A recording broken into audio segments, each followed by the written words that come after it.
Bonjour, je m'appelle Olivier Rabourdin, je suis acteur.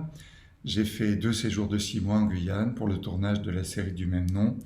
Je me suis engagé contre le projet Montagne d'Or et je me sens encore aujourd'hui solidaire du combat des peuples autochtones pour leurs droits. Je voudrais tout d'abord féliciter le village Prospérité et son chef, le Yopoto Roland Jabert, pour leur lutte et les assurer de mon soutien sans réserve. Je voudrais aussi remercier la Fondation Daniel Mitterrand pour le prix qu'elle leur remet cette année et plus généralement pour les combats qu'elle mène ou qu'elle soutient depuis sa création. Je témoigne pour ma part de mon soutien au village pour plusieurs raisons. Premièrement parce que la centrale électrique en projet dévaste une zone de subsistance pour le village, c'est-à-dire une zone où les habitants chassaient et pêchaient, et une zone de vie, c'est-à-dire une zone où, entre autres, les plus jeunes étaient formés aux techniques de subsistance en forêt. Deuxièmement, parce que le terrain sur lequel la centrale doit s'implanter lui a été attribué par l'ONF qui a omis de consulter préalablement le village au prétexte qu'il n'y était pas tenu par la loi. C'est exact, aucune loi française n'interdit de déposséder les peuples autochtones de Guyane de leur territoire de subsistance, qu'ils se le tiennent pour dit. Troisièmement, la CEOG, Centrale électrique de l'Ouest guyanais, et HDF, Hydrogène de France, qui sont les promoteurs du projet, ont également omis toute consultation et ont préféré harceler le Yopoto Roland Jabert jusqu'à ce qu'il signe de guerre lasse en 2021 un préaccord en vue d'un partenariat. Le Yopoto s'est ensuite rétracté dans les délais prévus, mais la CEOG et HDF exploitent tout de même cet épisode pour affirmer la légitimité du projet. Pourtant, le village entier et toutes les institutions représentatives des peuples autochtones de Guyane contestent le choix de ce terrain depuis 2017.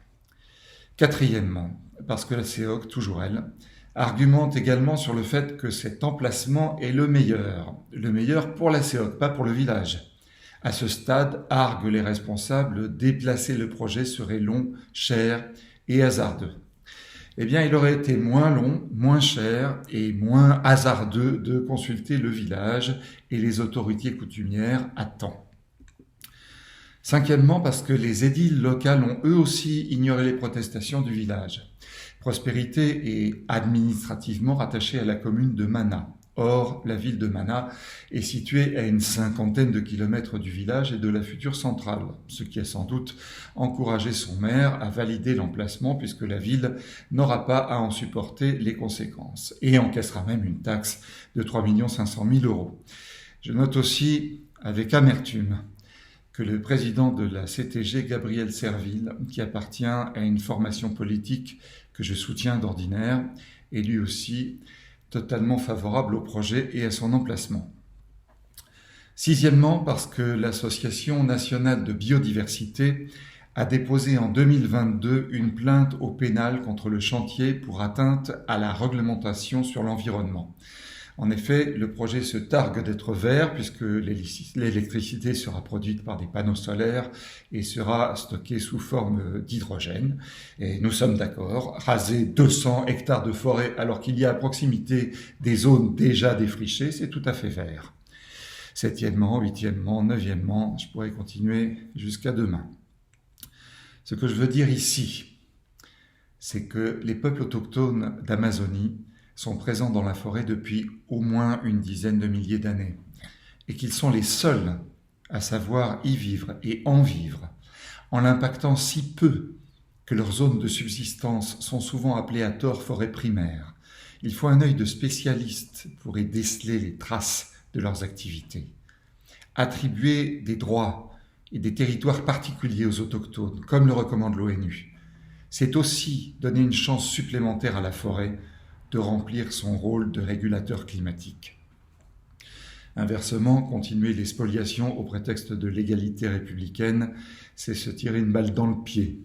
Il n'y a du reste pas d'égalité républicaine en Guyane pour les peuples autochtones, mais de fait, un régime néocolonial. Alors, pourquoi se battre ? André Malraux, dans son discours sur les résistants du plateau des Glières, disait ceci : « Le mot « non » fermement opposé à la force, possède une puissance mystérieuse qui vient du fond des âges. Soyons clairs, dire non à l'oppresseur ne suffit pas. Mais c'est le début de toute lutte. Les luttes, victorieuses ou vaincues, laissent des traces. Et ces traces deviennent des guides et des encouragements pour de futurs combats. Alors merci au village Prospérité et à son Yopoto Roland Jabert pour leur lutte.